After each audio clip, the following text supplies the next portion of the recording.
Un programme de télétravail peut-il saper le moral des salariés ?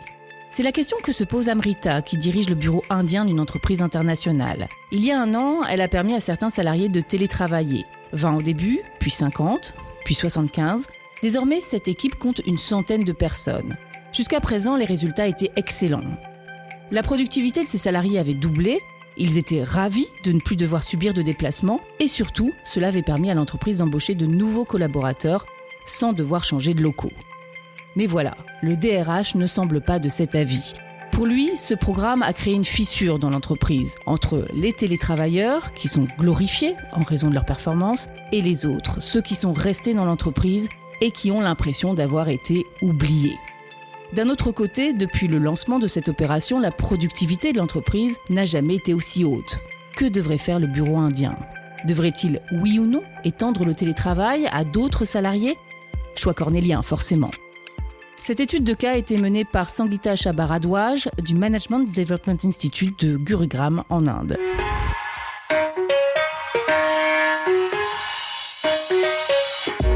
Le choix le plus pertinent. Juste que tu prennes une bonne décision. Pas prendre de risques. Si tu parles du problème à calmer, la décision qui influencera ta décision. La décision appartient. Étude de cas, un podcast de Harvard Business Review France.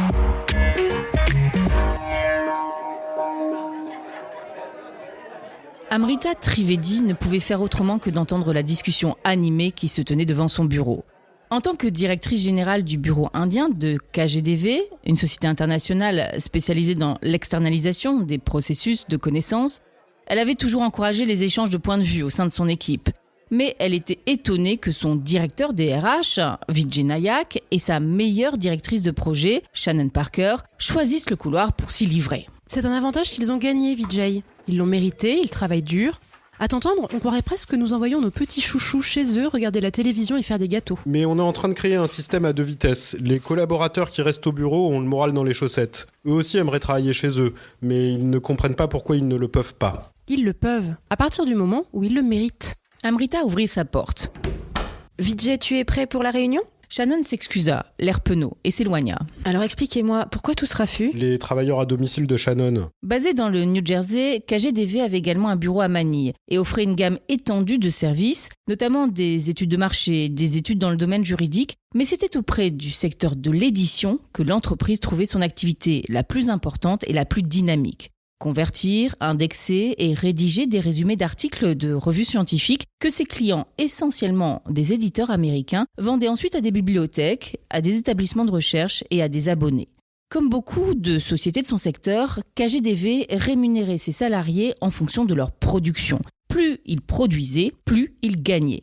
Et dans le cas du projet de bibliothèque que pilotait Shannon, plus ils avaient de chances d'être autorisés à travailler à distance. Mais Vijay n'était pas satisfait de la manière dont se passaient les choses. On est en face d'une situation potentiellement désastreuse. Comment ça ? Interrogea Amrita. Les rapports de Shannon font état d'augmentation très importante de la productivité. Elle m'a dit la semaine dernière qu'elle voulait enrôler encore plus de personnes dans le programme et je n'ai que des échos positifs sur les travailleurs à domicile. C'est bien le problème. On entend des choses positives que sur eux. Pendant ce temps, les centaines de salariés qui travaillent dans les bureaux se sentent désavantagés. Ils ont beau faire encore et encore, même en restant tard, en travaillant d'arrache-pied, ils sont incapables de produire autant que leurs collègues en télétravail. Les écarts de productivité ne cessent de se creuser et avec eux, les écarts de salaire. J'ai peur qu'ils ne commencent à quitter l'entreprise, et peut-être même en grand nombre. Attends, je comprends pas. Il y a 6 mois encore, Shannon et toi, vous étiez assis tous les deux ici à me chanter les louanges du programme. C'était exact. Un peu plus d'1 an auparavant, le projet de bibliothèque avait connu un tel essor que la société s'était trouvée à court d'espace de bureau pour les nouvelles recrues. Shannon avait convaincu Vijay qu'il pourrait accueillir davantage de collaborateurs sur le long terme si certains travaillaient chez eux. Un programme similaire avait été mis en place avec succès par le bureau de KGDV à Manille et Amrita avait donné son accord pour une phase de test.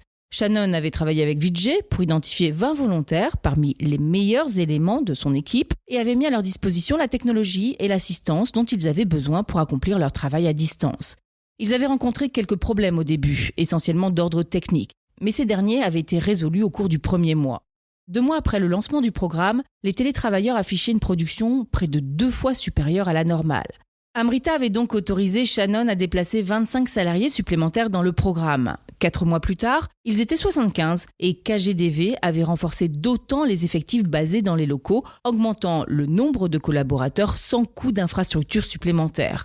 Désormais, l'équipe de télétravailleurs de Shannon comptait 100 personnes. J'étais d'accord à 100%, mais c'était avant que je puisse observer les effets secondaires. Chaque fois qu'un collaborateur est transféré sur le programme grâce à ses résultats, les épaules de ceux qui ne font pas partie des heureux élus s'affaissent un peu plus. Et les plaintes se multiplient dans mon équipe. Tu sais que le siège attend qu'on développe le projet de bibliothèque de 25% sur cette année fiscale. Ils mettent la barre de plus en plus haut. La jeune femme devait présenter les plans d'expansion lors de la réunion trimestrielle, la semaine suivante. On est à 98% de capacité dans ce bâtiment. Pour réaliser les chiffres que nous demande le New Jersey, il va falloir faire passer au moins 200 voire 300 employés supplémentaires en télétravail et mettre des gens à leur place ici. Je sais bien, mais crois-moi, si le moral continue à baisser, ce n'est pas en dizaines qu'on comptera les chaises vides. Franchement, Amrita, Shannon n'a aucune vision d'ensemble. Je pense réellement qu'on devrait prendre le temps d'évaluer complètement le programme avant de l'étendre à nouveau. Oui, enfin, si j'en crois ce que j'ai entendu à travers la porte, Shannon n'est pas du tout d'accord avec ça. Naturellement. Tard ce soir-là, Amrita se rendait à la salle de sport située en sous-sol lorsqu'elle croisa Shannon. Ah Shannon, j'ai essayé de te voir. Le visage de Shannon s'empourpra. Je te présente mes excuses pour tout à l'heure. Pas de problème, tu as le temps d'en parler là maintenant ? Ici ? Pourquoi pas, à mon avis, il ne reste plus que nous. Elles s'assirent sur les marches. Je sais que Vijay a peur que nous perdions les collaborateurs, mais je pense qu'il fait preuve d'un excès de prudence. Tu connais les chiffres, il est beaucoup plus rentable d'avoir des salariés qui travaillent chez eux. La production est en hausse et dans le même temps nous économisons de l'argent. Et jusqu'ici, cela a plutôt amélioré la fidélité des collaborateurs que l'inverse. Notre taux d'attrition a baissé de 5%, ce qui est juste remarquable. Les employés considèrent la possibilité de travailler depuis leur domicile comme un énorme avantage. Mais Vijay pense que le vent va tourner. Si les employés qui sont coincés au bureau ont l'impression d'être des citoyens de seconde zone qui n'auront jamais droit au télétravail, pourquoi ils ne quitteraient pas l'entreprise ? Vijay accorde beaucoup trop de poids aux commentaires d'une ou deux personnes mécontentes. Des personnes, inutile de te le rappeler, qui ne font pas partie des plus productives. Si elles ne sont pas capables d'atteindre le niveau de productivité qui leur donne le droit de travailler chez elles, c'est peut-être qu'elles ne sont pas faites pour ce genre de boulot. T'es en train de me dire que ça ne te poserait pas de problème que nous perdions des membres de tes équipes basées ici ? Non, ce n'est pas ce que je veux dire, bien sûr que non. Mais je n'observe pas le mécontentement généralisé que décrit Vijay. Ma mission est de gérer ce projet de manière rentable, au niveau de qualité requis, et je remplis ses objectifs. Qu'est-ce que je pourrais faire d'autre ? Amrita pensa à sa prochaine présentation et à la croissance voulue par l'équipe dirigeante. Dans ce cas, prouve-moi que Vijay a tort. Quelques jours plus tard, Shannon frappa à la porte du bureau d'Amrita et lui demanda si elle pouvait entrer. Elle était accompagnée de 2 membres du projet de bibliothèque, Nisha et Amal. Je voulais te présenter 2 de mes stars. Elle lui expliqua que Nisha avait fait partie de la première vague de télétravailleurs et qu'elle était emballée. Je viens au bureau 1 ou 2 fois par mois pour des réunions, mais la plupart du temps, je travaille à mon rythme. Si je suis fatiguée, je sors me promener. Si je suis en pleine forme à 3h du matin, je travaille. Il y a longtemps que je n'avais pas été aussi heureuse dans mon travail. Nisha est notre meilleure productrice depuis 6 mois. Puis, ce fut au tour d'Amal. Shannon expliqua qu'il faisait partie de la société depuis 2 mois seulement et qu'il n'était donc pas encore éligible au travail à domicile, mais qu'il travaillait dur pour augmenter sa production. Cela a beaucoup compté dans ma décision de rejoindre l'entreprise. La plupart des autres postes qui auraient pu m'intéresser n'offraient pas de possibilité de télétravail et m'auraient imposé de longs trajets. Je mets 45 minutes pour venir ici, mais je sais au moins que ça ne durera peut-être pas toujours. Je voulais avoir plus de liberté. Un discours que Shannon aurait pu écrire elle-même, tant le scénario était parfait. Mais Amrita la connaissait et savait qu'elle était trop honnête pour faire cela. Eh bien, je vous remercie d'être venu. Toi particulièrement, Nisha. Je vous en prie, j'étais là pour une formation de toute façon. Après le départ des 2 collaborateurs, Shannon demanda à Amrita ce qu'elle en pensait. Je voulais que tu l'entendes directement de la bouche des intéressés. Écoute, je trouve qu'ils se sont montrés très convaincants, mais il s'agit de 2 personnes sur 500, Shannon. Si les salariés mécontents étaient aussi pressés de venir parler à leur chef, je ne doute pas que Vijay m'en aurait amené 2 lui aussi. Ce que je propose, c'est qu'on s'asseye tous les 3 autour d'une table pour régler la question une bonne fois pour toutes. J'en ai assez que chacun s'efforce de me convaincre et il me faut vraiment décider ce que je dirai à cette réunion la semaine prochaine. Ils se retrouvèrent cet après-midi-là dans une salle de conférence au 4e étage, d'où l'on dominait la ville. Amrita répéta qu'elle allait devoir faire une recommandation aux membres de la direction. Si leur plan de développement était menacé, dit-elle, il fallait qu'elle les en informe. Shannon alla droit au but. C'est la survie du bureau indien qui est en jeu. Nos clients ont plus de travail que nous ne pouvons en traiter actuellement. Et si nous leur disons « Désolé, nous n'avons pas la capacité, pas l'infrastructure, pas le personnel », ils iront chez nos concurrents. Les sociétés comme les nôtres poussent comme des champignons. Elles sont trop nombreuses en Inde pour que nous refusions du travail. Mais on ne doit pas se développer n'importe comment. Et ce programme s'est étendu très rapidement. Il faut prendre le temps de faire le point avant d'aller plus loin. Tu n'as pas entendu ce que je viens de dire ? Le bateau largue les amarres et KGDV doit être à bord. Nous refusons de l'argent en ce moment et nous risquons de perdre certains de nos plus gros clients. Et si on augmente les effectifs sur site par tranche d'une 20aine de personnes, ça nous permettra de développer le programme plus lentement. Où vont-ils s'asseoir ? Est-ce qu'on doit commencer à installer 2 personnes par table, affecter la moitié de nos collaborateurs à l'équipe de nuit, ou dépenser une année et plus d'1 million de dollars pour construire un nouveau site et refuser du travail en attendant ? Amrita regarda Vijay et haussa les épaules. Shannon n'a pas vraiment tort. Mais cette expérience a été lancée il y a tout juste 1 an. Si on double la mise maintenant, sans savoir ce qu'elle donnera sur le long terme, on prend un risque énorme. L'augmentation de la production et les économies ont été impressionnantes, je vous l'accorde. Mais ce sont des résultats de court terme. On ne sait pas si ces personnes seront aussi productives l'année prochaine et au-delà. Sans compter que le programme nuit au développement des collaborateurs. On pensait qu'il créerait une saine émulation, mais il a créé 2 classes en fait. Les bons deviennent encore meilleurs et les moins bons encore plus mauvais. Tu veux donc dire que le mécontentement grandit ? Exactement. Amrita surprit Shannon à rouler les yeux. S'ils tiennent autant à travailler chez eux, donnons-leur la possibilité de le faire. Je ne vois pas pourquoi un plus grand nombre d'employés ne pourraient pas profiter du programme. Abaissons le seuil de productivité et libérons encore plus de bureaux. Les preuves sont là, pas seulement dans nos propres chiffres, mais aussi dans ceux de Mani et dans toutes les études. Les gens sont plus productifs lorsqu'ils travaillent chez eux, point. C'est l'avenir, Vijay. L'entreprise sans bureau. Vijay secoua la tête. Non, ce n'est pas réaliste. Certes, beaucoup d'entreprises indiennes permettent à leurs salariés de travailler chez eux, mais seulement 1 ou 2 jours par semaine. Les télétravailleurs sur le projet de bibliothèque ne sont presque jamais là. On est complètement déconnecté d'eux. On ne sait même pas comment ils arrivent à en faire autant en aussi peu de temps. Tu penses qu'ils trichent ? La colère pointait dans la voix de Shannon. Non, c'est pas ce que je veux dire. Mais si nous ne sommes pas à leur côté, nous ne pouvons pas comprendre ce qu'ils font aussi bien. C'est tout un tas de bonnes pratiques qui nous échappent. Il y a un intérêt pour l'entreprise à avoir ses salariés réunis dans le même immeuble. Et je crains qu'on ne passe à côté. Au lieu de quoi, on envoie nos meilleurs éléments chez eux, travailler dans une bulle, coupée de tout. On peut pas avoir de cohésion si chacun travaille dans son coin à un bout de la ville. Shannon resta silencieuse quelques instants. Puis, elle dit. Amrita, tu as rencontré Nisha ? Elle vient ici pour des formations et des réunions. Ce n'est pas un numéro sans visage. C'est une salariée qui compte pour l'entreprise. Mais pour chaque Nisha que tu amènes ici, je peux te montrer quelqu'un de frustré et de plus en plus démotivé parce qu'il est coincé au bureau. Vijay se tourna vers Amrita. Je reste persuadé que nous devons ralentir ce programme. Amrita, je respecte les sentiments de Vijay, mais les chiffres indiquent clairement qu'on doit foncer.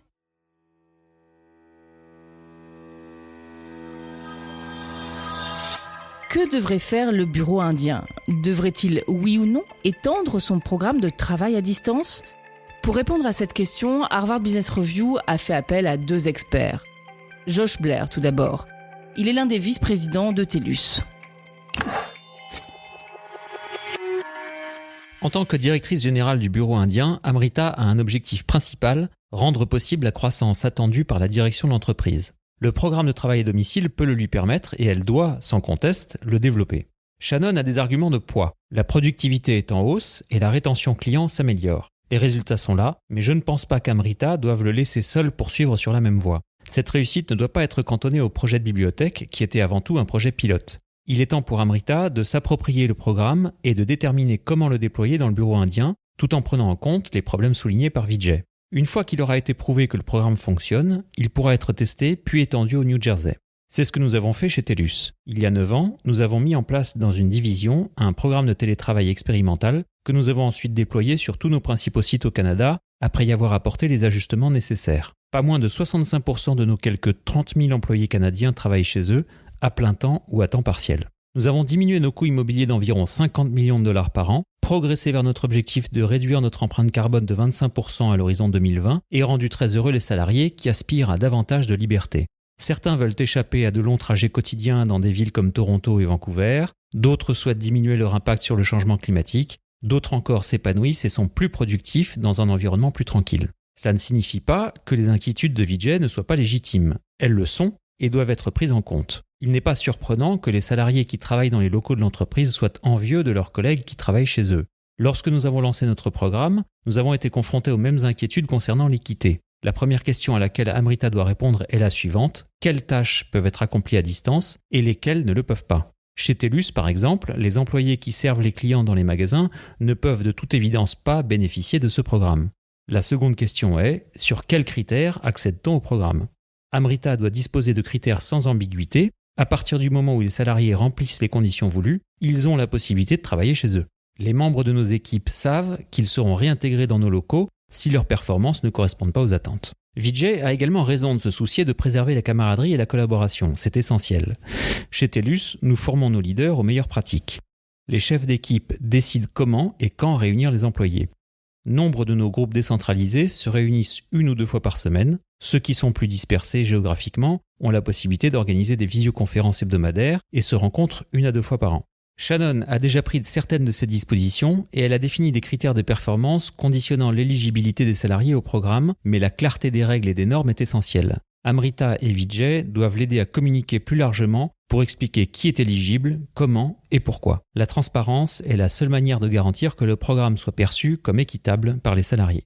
Si Amrita n'est pas totalement convaincue ou si les inquiétudes de Vijay persistent, elle peut envisager de faire appel à un intervenant extérieur pour évaluer le programme et lui faire des suggestions. Shannon a accompli un travail formidable. Désormais, il est temps qu'Amrita prenne la relève et veille à ce que le bon soutien soit en place pour un programme à l'échelle du bureau indien dans son ensemble. Elle se donnerait ainsi la possibilité non seulement de répondre aux attentes de sa hiérarchie sur le projet de bibliothèque, mais aussi de les dépasser.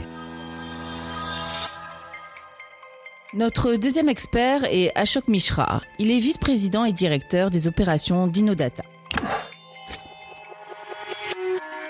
Amrita doit se montrer prudente. Avant de déployer le programme au niveau suggéré par Shannon, elle devrait le tester sur un projet similaire. Cela lui permettra de mieux comprendre ce qui marche et ce qui ne marche pas. Et elle pourra alors augmenter la capacité en limitant les risques. La mentalité de Vijay, les employés doivent être traités équitablement ou à tout le moins avoir la possibilité de gagner autant d'argent que leurs collègues, est courante dans les pays en développement. Traditionnellement, les salariés de même niveau de compétences sont regroupés dans une tranche de rémunération, au sein de laquelle les écarts importants entre les salaires ne sont pas autorisés. Mais les choses changent, en particulier dans le secteur du KPO et le secteur technologique. De nombreuses entreprises prennent conscience que payer grassement leurs meilleurs éléments peut constituer une approche avantageuse. Dans l'industrie du logiciel, par exemple, il est possible qu'un développeur soit payé 30 000 $ par an, alors qu'un autre, ayant la même formation et la même expérience, touche 100 000 $ parce que c'est un génie dans ce qu'il fait et qu'il a donc beaucoup plus de valeur pour l'entreprise. Cette étude de cas est librement inspirée de ma propre expérience dans un des bureaux d'Innodata. Comme pour Vijay chez KGDV, notre programme de télétravail soulevait 3 questions. Celle de son équité, celle du manque de contact avec les employés et celle de la pérennité des résultats. Mais nous y avons apporté des réponses. Pour ce qui est des plaintes au sujet de l'équité des rémunérations, nous avons donné à nos salariés sur site une formation à la productivité sur leur temps de travail qui a aidé nombre d'entre eux à progresser suffisamment pour être éligibles au programme de travail à domicile. Afin de ne pas perdre le contact avec nos télétravailleurs, nous avons gardé un 6e de leur siège vacant au bureau, afin qu'ils puissent venir à tour de rôle pour des mises à jour, des formations et des réunions avec leur manager. Quant à la pérennité des résultats, nous avons mis en place des mesures de contrôle de la productivité et nous avons, il est vrai, observé des baisses ici et là, mais uniquement au niveau individuel, pas à l'échelle du programme. Certains de nos salariés les plus productifs ont pu connaître des jours où ils produisaient moins, du fait de situations exceptionnelles, un engagement familial par exemple. Nous avons demandé à tous de nous prévenir lorsqu'ils pensaient avoir des difficultés à tenir leurs objectifs. Cela nous a aidés à mieux prévoir les résultats. Amrita doit également se souvenir que tout le monde n'a pas forcément envie de travailler chez soi. Nous avons été surpris de découvrir que la moitié de nos collaborateurs n'étaient pas intéressés par le programme parce que cela les aurait privés de la convivialité de l'entreprise. Les inquiétudes de Vijay ne justifient pas qu'Amrita mette fin au programme, ni même qu'elle le suspende. Son objectif est que KGDV puisse accepter davantage de missions avec le même nombre de sièges. Et c'est ce qu'apporte le programme de télétravail. Mais elle a besoin de preuves qu'il puisse être déployé à plus grande échelle. L'expansion doit donc être conduite à pas mesurés avec l'aide de Shannon et de Vijay. Et vous, qu'auriez-vous fait ? Retrouvez un nouveau podcast Études de cas le mois prochain sur hbrfrance.fr.